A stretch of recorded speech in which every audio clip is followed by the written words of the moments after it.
اصل مقصد یہ ہے نقل حرکت کا کہ عوام اور علماء کے درمیان اختلاط ہو. اور بہت ضروری بات میں عرض کر رہا ہوں، بہت ضروری بات ہے کہ شیطان کوشش کرے گا کہ عوام کو علماء سے بدظن کیا جائے تاکہ ان کے درمیان کا بعد اور ان کے درمیان کی خلیج امت کو جہالت میں ڈالے. اس سے مستقل کام ہو رہا ہے، اس پر مستقل کام ہو رہا ہے کہ کس طرح عوام کو علماء سے بدظن کیا جائے. اس پر مستقل کام ہو رہا ہے. ہمیں چاہیے کہ ہم امت کے لیے اس طرح شفیق بنے جس طرح حضور اکرم صلی اللہ علیہ وسلم نے فرمایا انا لکم بمنزلۃ الوالد اعلمکم، کہ میں تمہارے لیے سکھانے والا باپ کی طرح ہوں. حضور اکرم صلی اللہ علیہ وسلم کا جو اسلوب تعلیم ہے، جو طرز تعلیم ہے، وہ الزام دینے کا نہیں ہے، الزام دینے کا نہیں ہے بلکہ تعلیم دینے کا ہے. دو موقع ہیں جس میں ہمیں حضور اکرم صلی اللہ علیہ وسلم کے طرز تعلیم کا طریقہ ملتا ہے. ایک نے آ کر سوال کیا کہ مجھے زنا کی اجازت دے دیجئے. وہ جانتا تھا کہ زنا حرام ہے ورنہ اجازت لینے کی ضرورت نہیں تھی. آ کے کہا مجھے زنا کی اجازت دے دیجئے.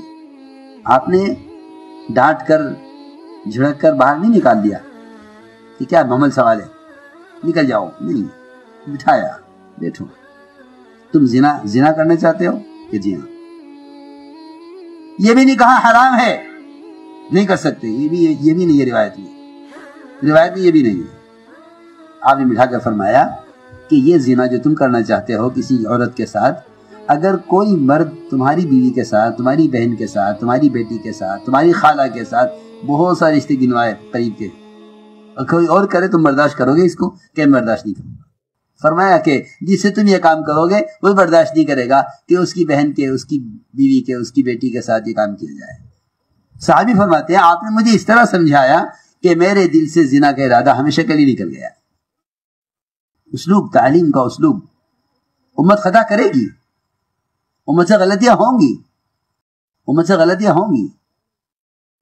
حضرت علی فرماتے ہیں رضی اللہ تعالی عنہ ان زلت تعنیت عوبتہ وقبلت فیئتہ، کہ اگر کوئی لغزش کر جائے تو یہ چاہیے کہ اس کی توبہ کا انتظار کر، جبکہ آپ جانتے ہیں کہ وہ فرشتہ جو برائی لکھنے پر مامور ہے وہ انتظار کرتا ہے توبہ کا. اس پر امیر ہے، وہ لکھ نہیں دے گا کہ نہیں. وہ ملائکہ جنہیں کل اس کے سارے اعمال لکھ کر اللہ کے یہاں پیش کرنے ہیں، وہ بھی انتظار کر رہا ہے کہ نہیں اس سے غلطی ہوئی ہے، اس کی توبہ کا انتظار کرو.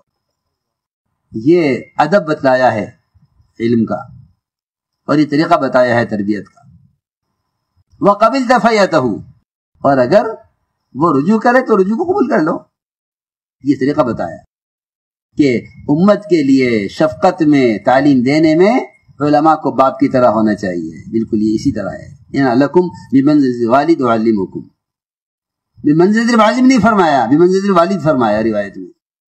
دوسرا موقع کہ آپ کی مسجد میں ایک آدمی نے پیشاب کیا، صحابہ دوڑے روکنے کے لیے، فرمایا نہیں اس کو چھوڑ دو، پیشاب کرنے دو. اس نے پیشاب مسجد میں پورا کیا، جبکہ تھوڑے پیشاب سے کم نجاست ہوتی، زیادہ پیشاب سے مسجد میں نجاست زیادہ ہوئی. لوگوں نے چاہا روکنا، فرمایا نہیں چھوڑ دو اس کو، پیشاب کرنے دو پورا. اگر تمہارے اندر شفقت نہیں ہے تم تعلیم نہیں دے سکتے. آپ نے اس کی بے اصولی غلطی کو چھوٹا کیا، فرمایا ایک ڈول پانی کا یہاں بہا دو، اور ڈول پانی کا بہا دیا، مسجد پاک ہو گئی. اس کو بلا کر بٹھا کے سمجھایا کہ مسجد پیشاب پخانے کے لیے نہیں ہے، مسجد تو ذکر عبادت اور تلاوت کے لیے ہے، ان اعمال کے لیے مسجد ہے. اس نے اعلان کیا آپ کے طریقہ تعلیم کا جا کر اپنی قوم میں. روایت میں ہے واللہ ما ضربنی ما نہرنی ما قہرنی. یہ امت کو قریب کرو، امت کو قریب کرو، اور امت کو علم شفقت کے ساتھ دو، کہ امت کو تعلیم شفقت کے ساتھ دو. جس طرح میں نے عرض کیا کہ آپ نے معاملہ شفقت کا کیا، اور زنا کی اجازت مانگنے والے کو آپ نے یہ نہیں فرمایا حرام ہے، یہ نہیں کرنا ہے. فرمایا یہ بتاؤ اگر یہی کام تمہاری ماں کے ساتھ، تمہاری بہن کے ساتھ، تمہاری خالہ کے ساتھ کیا جائے تم برداشت کرو گے کہ نہیں کروں گا؟ فرمایا دوسرے بھی نہیں کرے گا، تم ایک ساتھ ایسا کرو. عوام کے درمیان گھسنا، عوام اور علماء کے درمیان جتنا قرب ہوگا اتنی جہالت ختم ہوگی، اس نقل و حرکت میں علماء کا خروج کیوں؟ علماء سوچتے ہیں کہ ہمیں ہمارا کام چھڑوا کہتے کہ نکلو. نہیں، خروج کا اصل مقصد یہ تھا کہ امت کی امانت آپ کے پاس ہے. اور بنیادی بات ہے کہ جب حضور اکرم صلی اللہ علیہ وسلم فرمایا کہ یا تو علماء جاہلوں کو دین سکھلائیں ورنہ علماء کو دنیا میں سزا دوں گا. یہ صحیح روایت ہے، منتخب بھی نقل کی ہے، اور آپ تو علماء ہیں، جانتے ہیں. بار بار آپ نے اپنی بات دہرائی. علماء نے بار بار کہا ابھی غیر غیرینا، ہم کیوں ہلاک کیے جائیں گے ان کی وجہ سے سیکھتے نہیں ہم سے. فرمایا جاہلوں کو دین سکھلاؤ، ان میں علم کی سمجھ پیدا کرو ورنہ میں دنیا میں تمہیں سزا دوں گا. تعجیل عقوبت کی دھمکی علماء کے لیے روایت میں علماء صحابہ تھے.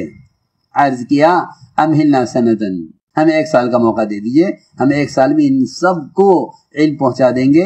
جہاں جہاں اسلام پہنچ گیا علم نہیں پہنچا. 1 سال کا موقع چاہیے.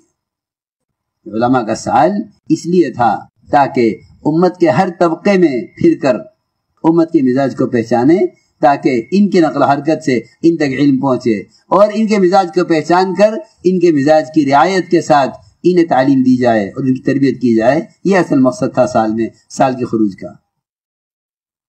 تو ہماری آپ سے درخواست ہے یہ کہ علماء کی نقل و حرکت اور ان کے عوام کے ساتھ اختلاط سے اس کام کا اصل مقصد معلوم ہوگا. تو اسی کو میں نے عرض کیا تھا کہ جس طرح بادلوں کی نقل و حرکت، کیونکہ بادل کے پانی کو اللہ نے ماء طہور، ماء مبارک اور رحمت کہا ہے قرآن میں، بالکل اسی طرح علماء کی نقل و حرکت امت کے لیے طہارت کا